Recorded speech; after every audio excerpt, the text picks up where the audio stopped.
అందరికీ నమస్కారం. ఈరోజు నుంచి మనం సౌందర్యలహరిలోని శ్లోకాలను రోజుకొకటి చొప్పున తాత్పర్య సహితంగా చెప్పుకుందాం. ముందుగా ఈరోజు మొదటి శ్లోకం తాత్పర్య సహితంగా చెప్పుకుందాం. ఓం శ్రీమాత్రే నమః.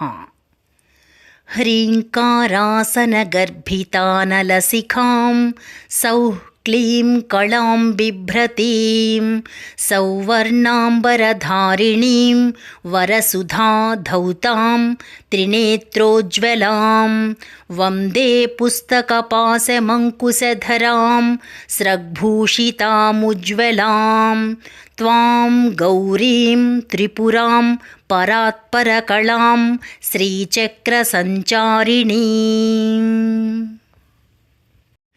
సౌందర్యలహరిలోని మొదటి శ్లోకం.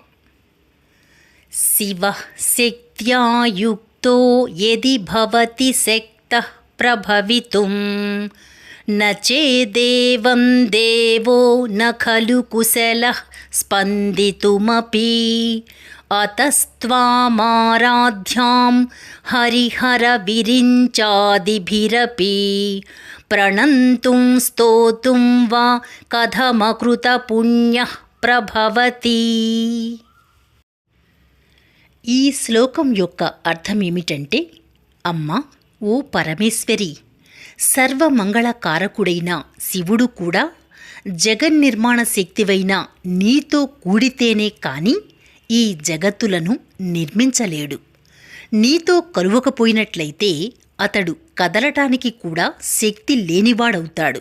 కాబట్టి త్రిమూర్తుల చేత కూడా పూజింపబడే నీకు నమస్కరించాలన్నా, నిన్ను పూజించాలన్నా, నిన్ను స్తుతించాలన్నా, కనీసం నీ పేరు తలచాలన్నప్పటికీ కూడా గత జన్మలలో పుణ్యం చెయ్యనివాడు సమర్థుడు కాడు.